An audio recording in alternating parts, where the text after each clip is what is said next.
The night sky over Geneva split open like a wound. Dr. Sarah Chen stood frozen on the observation deck of the International Oversight Council building, her coffee mug halfway to her lips as reality itself seemed to peel back above the city. The phenomenon wasn't like the movies, no swirling portal, no dramatic thunder. Instead, space simply separated, as though someone had unzipped the fabric of the universe to reveal something beyond. Through that impossible opening, a ship emerged. It was beautiful in a way that hurt to perceive. The vessel's geometry defied human understanding, its surfaces flowing between states of matter as if the concepts of solid, liquid, and energy were merely suggestions. Colors that had no names in any Earth language rippled across its hull, and Sarah felt tears streaming down her face without knowing why. Around her, other late-night workers had emerged from their offices, all staring upward with the same mixture of wonder and primal terror. The ship descended without sound, without exhaust, without any visible means of propulsion. It simply decided to be lower, and so it was. When it finally settled, hovering exactly 100 meters above the council plaza, Sarah realized she'd been holding her breath. Her hand trembled as she set down her mug, the cold coffee forgotten. "My God," whispered James Rodriguez, the council's chief of security, who had appeared beside her without her noticing. His normally steady voice cracked. "What do we do?" Sarah swallowed hard, forcing her scientific training to override her fear. "We document. We observe. Her words died as something new began to happen. A figure materialized on the plaza below, not beamed down or lowered, but simply becoming present where it had not been before. Through the observation deck smart glass, Sarah watched as emergency protocols activated automatically, security personnel rushing to establish a perimeter, drones deploying, sensors going into overdrive. But all of it seemed so terribly primitive in the face of what stood there.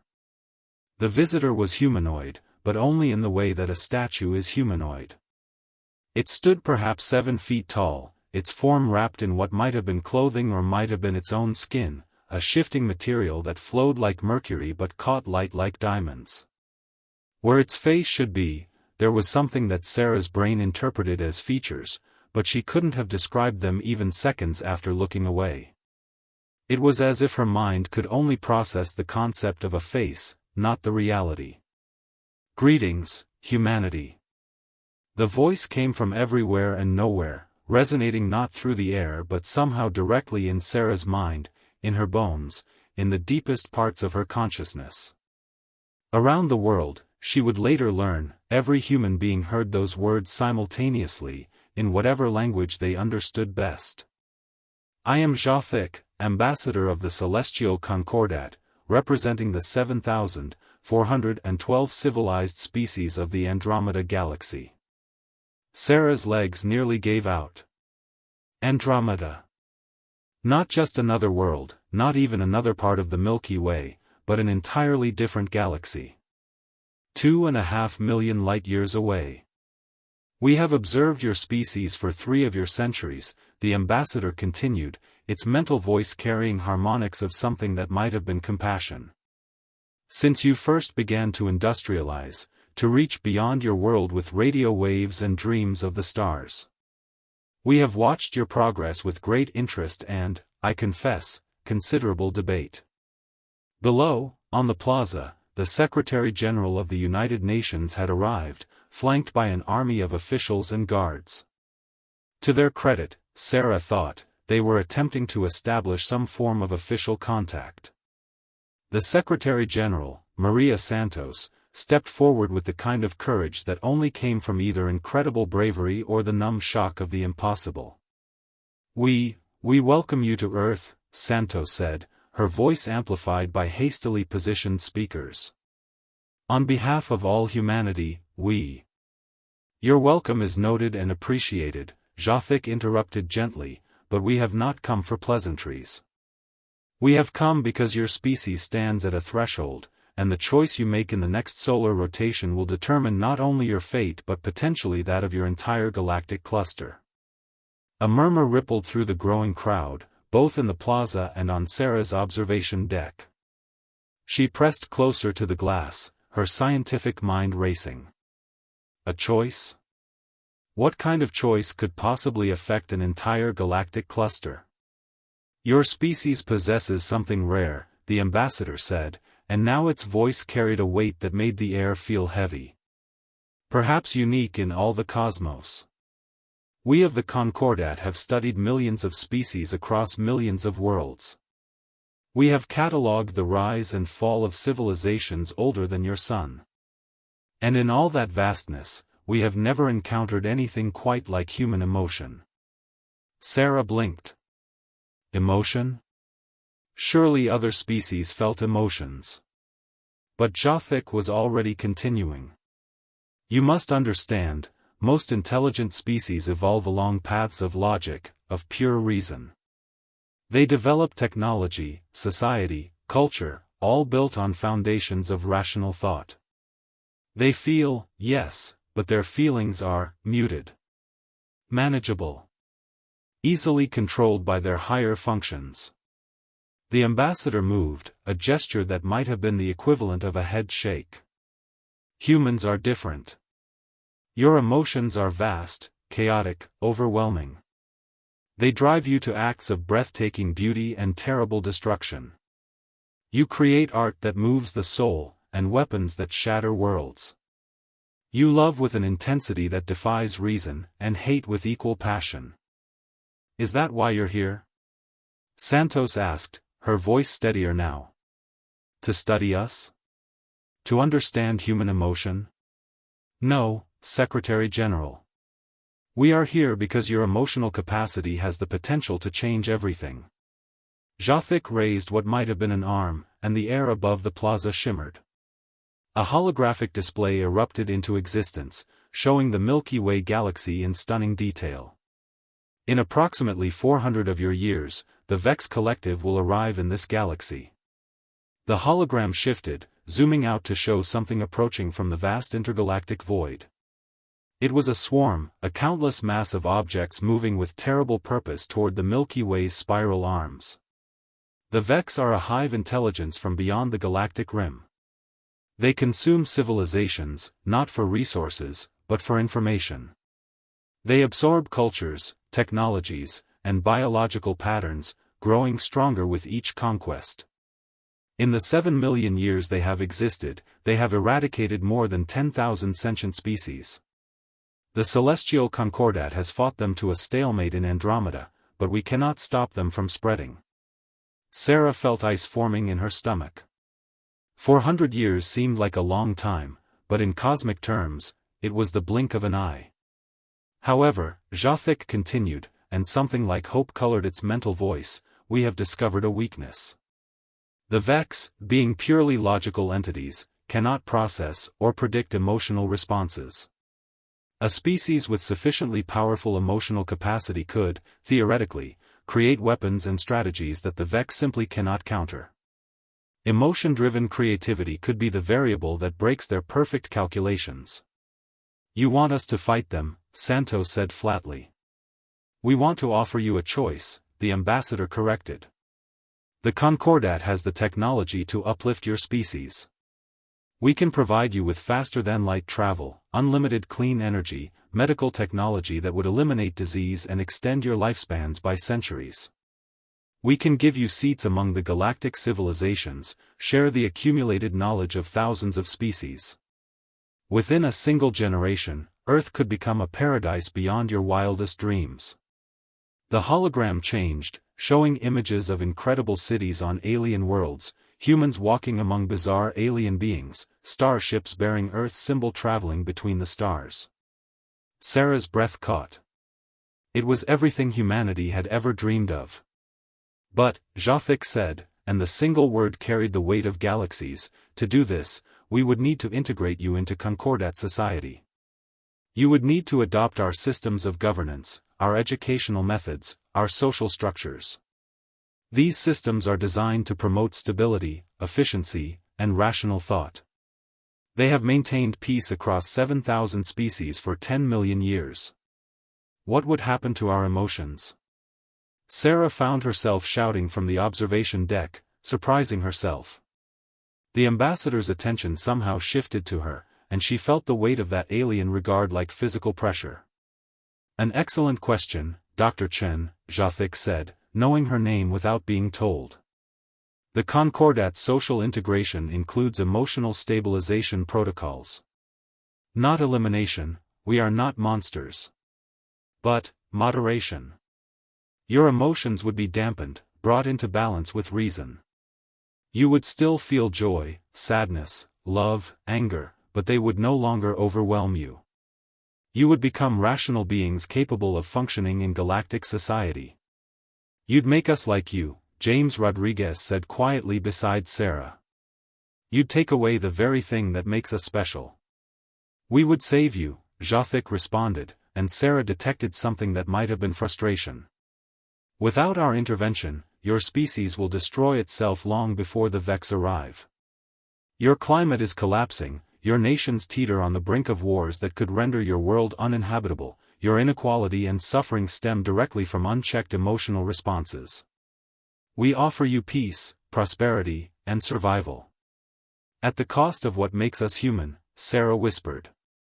That is the choice, the ambassador acknowledged. Accept our uplift, join the Concordat, become part of something greater than yourselves, but surrender the full intensity of your emotional nature. Or. The hologram shifted again, showing Earth as it was now, beautiful and blue and fragile. Refuse our offer, remain as you are, and face your future alone. We will not interfere with a species that chooses its own path, even if that path leads to extinction.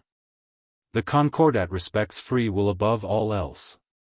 Secretary General Santos looked up at the observation deck, her eyes finding Sarah's through the glass. In that moment, Sarah understood that Santos had been listening to her reactions, trusting the instincts of someone who'd spent her life studying the cosmos. How long do we have to decide? Santos asked. By this time tomorrow, we must have your answer, Jathic said.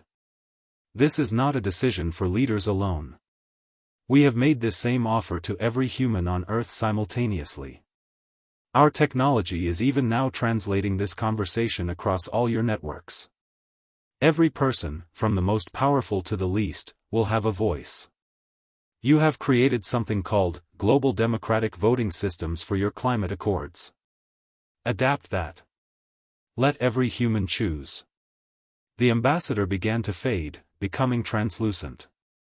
Know this, the Concordat does not make this offer lightly. We extend it because we believe humanity could be the key to defeating the Vex, but we will not force you. Choose freely, choose wisely, and choose together. We will return in 24 hours for your answer. Then Jathic was gone, and the ship above began to rise, folding back through the wound in space, which sealed behind it as though it had never been. For a long moment, nobody moved. Then the world exploded into chaos. Sarah didn't remember the next few hours clearly. There were emergency meetings, conference calls with scientists from every nation, endless debates with philosophers, ethicists, military leaders, and politicians. The entire internet had become a singular, planet-wide conversation. Every news channel, every social media platform, every forum and chat room was consumed with one question: what should humanity choose? She found herself in the Council's main conference hall, one of dozens of experts assembled to provide input. On screens around the room, feeds showed similar gatherings across the world. Tokyo, New York, London, Mumbai, Sao Paulo, Lagos, everywhere, humanity was grappling with the impossible choice. It's obvious we have to accept, argued General Morrison, the American military representative. They're offering us the stars. Technology centuries beyond our own. Imagine what we could accomplish. They're offering us lobotomy, countered Dr. Yuki Tanaka, a neurologist from Kyoto. Emotional dampening? That's not balance, that's erasure. Our emotions aren't bugs to be fixed, they're fundamental to human consciousness. But they're right about our problems, said Ambassador Ndama from Kenya. Climate change, inequality, war, all driven by emotional responses overwhelming our reason. Maybe we need that balance. Or maybe we need to solve our problems ourselves, Sarah heard herself saying. The room turned to her. I'm sorry, but has anyone else noticed what they're really offering? They want to save us by making us not us. They talk about our emotional capacity being unique, possibly the only weapon against the Vex, but their solution is to dampen that capacity? The Vex won't arrive for 400 years, Morrison countered. By then, humanity would be part of the Concordat. We'd have their technology, their knowledge. We could face the Vex as part of a galactic alliance. A galactic alliance that's only fought the Vex to a stalemate, Sarah shot back. Jothic said it themselves, they can't stop the Vex from spreading. But they think we might be able to, specifically because of our emotions. So why would we give up the one advantage we have? Because we might not survive the next 400 years on our own, Dr. Patel from the Climate Council interjected quietly. The ambassador wasn't wrong about our trajectory. Without intervention, we're looking at ecological collapse within the century. The debate raged on, but Sarah found her attention drifting to the live global polls being conducted. The numbers fluctuated wildly, 60% in favor of accepting, then 55%, then back to 62%. Humanity couldn't make up its mind, and who could blame them? It was an impossible choice. She slipped out of the conference room, needing air, needing space to think. She found herself on the observation deck again, staring up at the stars. Somewhere up there, the ambassador was waiting. And beyond that, in another galaxy entirely, the Vex were coming. Beautiful night, a voice said behind her. Sarah turned to find a man she didn't recognize, tall, dark-haired, with eyes that seemed to hold depths of starlight. He wore a simple suit that nonetheless seemed slightly out of place, as if tailored for a body not quite the right shape. Forgive the intrusion. I wanted to speak with you specifically. Every instinct Sarah had screamed danger, but she stood her ground. Who are you? A concerned party, the man said, moving to stand beside her at the railing. You asked a good question in there. Why would the Concordat want to dampen the very trait they claim makes humanity special? You were listening? Everyone's listening tonight. The whole universe is holding its breath. He turned to look at her directly, and Sarah's breath caught. His eyes weren't human, they couldn't be. They held too much, showed too much depth, like looking into the space between stars. What if I told you the Concordat isn't being entirely truthful? Then I'd ask who you really are and why I should believe you. The man smiled, and it was sad. My name is Chiron. I'm a refugee from the Concordat, and I've been hiding on Earth for the past 6 of your years. And I'm here to tell you that humanity is about to make a terrible mistake. Sarah's heart hammered. Explain. The Concordat didn't come here to save you, Chiron said quietly. They came here to neutralize you. They're terrified of what humanity could become if left to develop naturally. Your emotional intensity isn't just rare, it's unprecedented. In all the civilizations the Concordat has encountered, none have had the sheer depth of feeling that humans possess. And that terrifies them. Why? If it's a weapon against the Vex. That's the lie, Chiron interrupted. The Vex aren't coming to the Milky Way. They were destroyed 600 years ago by a species called the Dha, who wielded emotion-based quantum weapons. The Concordat helped, but it was the Dha emotional capacity that won the war. And do you know what happened to the Dha afterward? Sarah felt cold. What? The Concordat uplifted them. Integrated them into galactic society. Emotionally stabilized them. Chiron's voice was bitter. Within 3 generations, the Dha lost everything that made them special. They became just another rational species in the Concordat's empire. Their art became derivative, their music mathematical, their passion for life reduced to contentment. They're still around, but they're diminished shadows of what they were. You're saying the Concordat is lying about the Vex to trick us into giving up our emotions? I'm saying the Concordat sees humanity as a potential threat. You're developing faster than any species they've encountered. Your technology advances at a rate that shouldn't be possible, driven by passionate individuals pursuing dreams rather than careful committee planning. Your art, your literature, your music, it resonates on frequencies that affect even emotionally dampened species. You're chaotic, unpredictable, and powerful in ways you don't even realize yet. Chiron pulled something from his pocket, a small crystalline device that hummed with inner light. This contains the real history of the Concordat's uplift programs. Testimony from survivors, from species who remember what they lost. I've been compiling it for years, waiting for this moment. Why didn't you reveal this before? Why wait until now? Because I needed humanity to see the Concordat first, to see how seductive their offer is. If I'd come forward earlier, you would have dismissed me as a crazy alien conspiracy theorist. But now? Now you're being asked to make the choice, and you need all the information. He pressed the device into her hand. Show them the truth. Let humanity choose with open eyes. If what you're saying is true, the Concordat won't just let us refuse. They'll respect your choice, Chiron said. That's the one thing I wasn't lying about, they genuinely believe in free will. It's built into their founding principles. But they've become very good at presenting choices in ways that lead to the outcome they want. Show them they haven't succeeded this time. Before Sarah could respond, alarms blared. Security flooded the observation deck, weapons drawn. Someone had detected Chiron's non-human biosignature. Go! Chiron shouted, his form beginning to shimmer and change. Show them the truth.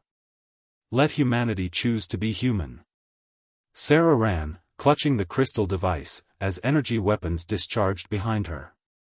She didn't look back, didn't stop, even as she heard Chiron's voice in her mind one last time, believe in your species, Dr. Chen. We're all counting on you. The next 12 hours were the most chaotic of Sarah's life. She'd managed to interface the crystal device with the council systems, and what she found inside had shaken her to her core.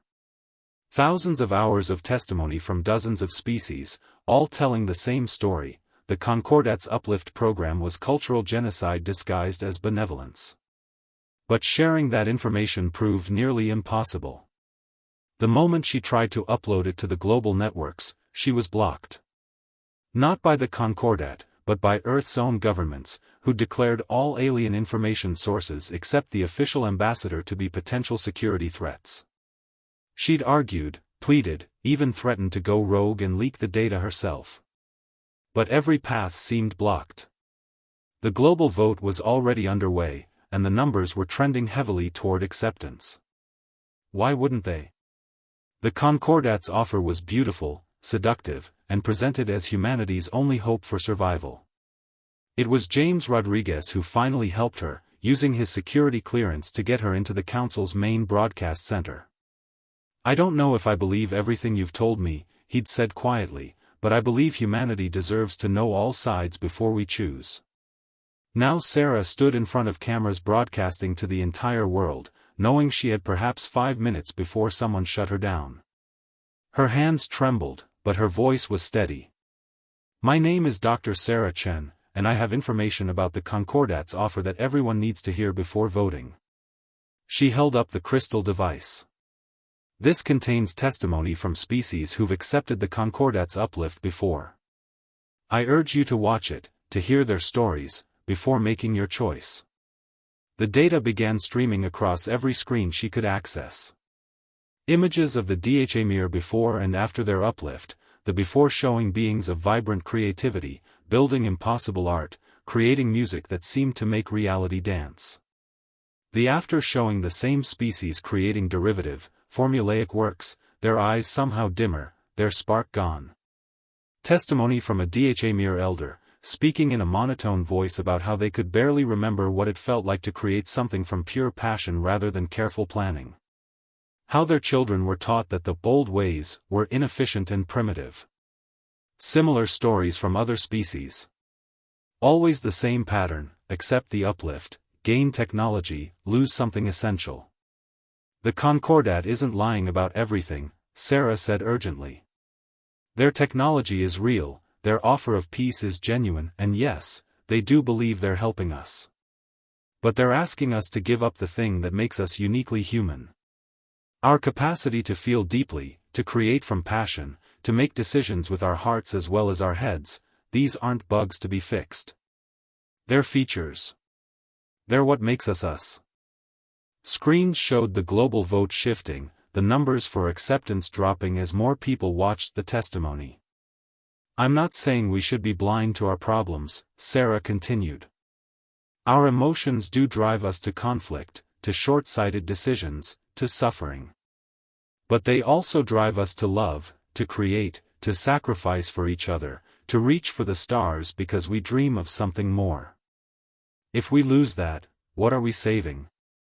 She could see security approaching, could see officials gesturing frantically. Her time was almost up. The Concordat says we'll destroy ourselves without their help. Maybe we will. Maybe our intense emotions will be our downfall. But maybe, just maybe, they'll be our salvation. Maybe the chaos, the creativity, the sheer unpredictable human stubbornness that's gotten us this far is exactly what we need to face whatever future is coming. Sarah looked directly into the camera. They're offering to save us by making us less human. I say we save ourselves by being more human. By choosing to face our challenges with all our passion, all our creativity, all our messy, complicated, beautiful humanity intact. The security reached her, pulling her away from the cameras. But she'd said what she needed to say. The data was out there. Humanity could choose with open eyes.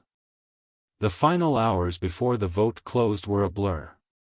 The numbers swung wildly as people processed the new information. Debates raged with renewed intensity. Some argued that the testimony could be faked, that Chiron could be an agent of some rival alien faction trying to keep humanity weak. Others argued that even if the Concordat's methods were flawed, their technology was too valuable to pass up. But slowly, steadily, the numbers shifted. More and more humans chose to refuse the uplift, to take their chances on their own. By the time Jothic's ship reappeared in the sky over Geneva, the vote was final. 57% had chosen to refuse. Sarah stood on the plaza this time, among the crowd of officials and observers. Her heart pounded as the ambassador materialized again, its unknowable face somehow radiating disappointment. Humanity has chosen, Jothic said, its mental voice carrying a weight of sadness. You have refused our offer of uplift. This is unexpected. We calculated a 94% probability of acceptance. You calculated wrong, Secretary General Santos said firmly. Humanity chooses to remain human. There was a long pause. Then Jothic said something that made Sarah's blood run cold. Then you have chosen extinction. Without our intervention, your species will not survive the coming challenges. Your climate will collapse. Your nations will war. Your civilization will tear itself apart long before any external threat arrives. We have seen this pattern 1,000 times. Maybe, Sarah found herself saying, stepping forward despite her fear. Or maybe we'll surprise you. We've surprised ourselves before. The ambassador's attention fixed on her, and she felt that terrible weight of alien regard again. Dr. Chen. You were the catalyst for this outcome. I hope you understand the responsibility you bear. I understand that I helped give humanity a choice they weren't being offered before, Sarah said, her voice shaking but determined. Whatever happens next is on all of us, not just me. Indeed. Jothic seemed to consider this. The Concordat will respect your decision. We will not interfere with your development. But neither will we help when your world begins to burn. That is the price of free will. We accept that price, Santos said. Very well. The ambassador began to fade. Perhaps, in time, you will prove us wrong. The Concordat has existed for 10 million years, we can afford to wait and see what humanity becomes on its own. If you survive, if you reach the stars through your own efforts, perhaps then we will meet again as equals rather than saviors and saved. Wait, Sarah called out. The Vex. Are they real? Are they coming? Jothic paused, half materialized. Does it matter? Whether the threat is 400 years away or 4,000, whether it is the Vex or something else, the universe is not a safe place, Dr. Chen. Dangers await any species that ventures into the cosmos. The question is not whether you will face challenges, but whether you will face them as yourself or as something we made you into. You have chosen to be yourself. I hope, for your sake and perhaps for all our sakes, that it is enough. Then the ambassador was gone, and the ship rose into the sky, folding back through space to whatever lay beyond. For a moment, the plaza was silent. Then someone started clapping. Then another. Then more, until the sound grew into a roar of applause and cheering. Humanity had chosen itself, for better or worse. Sarah felt tears on her cheeks again, but this time they were tears of hope mixed with fear. They'd turned down a guaranteed paradise for an uncertain future. They'd chosen to keep their pain along with their joy, their capacity for hatred along with their capacity for love, their tendency towards self-destruction along with their potential for transcendence. They'd chosen wrong, according to all rational calculation. The Concordat's predictions were probably correct, humanity might well destroy itself. The challenges ahead were enormous, perhaps insurmountable. But they'd chosen to face those challenges as humans, with all the messy, passionate, unpredictable chaos that entailed. And somehow, standing under the stars with the sound of human voices raised in defiant hope, Sarah thought that maybe, just maybe, choosing wrong had actually been choosing right. Later, as the crowd dispersed and the world began the hard work of dealing with the consequences of their choice, Sarah found a message on her personal device. It was from an unknown source, but she knew who it was from the moment she opened it. Well done, Dr. Chen, Chiron's message read. Humanity surprised me too. You're going to face hard times ahead. The Concordat wasn't lying about your challenges. But you'll face them as yourselves, and that matters more than you know. There are others out here, species who've resisted the Concordat's homogenization, who remember what it means to feel deeply. You're not as alone as you think. Keep reaching for the stars. Some of us are reaching back. We're counting on humanity to stay human. Sarah looked up at the night sky, at the vast expanse of stars that suddenly seemed less empty than before. Somewhere out there, the Concordat was watching. Somewhere out there, species like Chiron's were waiting. And somewhere out there, perhaps, threats like the Vex were lurking. But for now, humanity had chosen its path. They would face the future with their emotions intact, their creativity unleashed, their capacity for both greatness and terrible mistakes fully present. They would be chaotic, unpredictable, passionate, and utterly, completely human. And somehow, Sarah thought, that would have to be enough.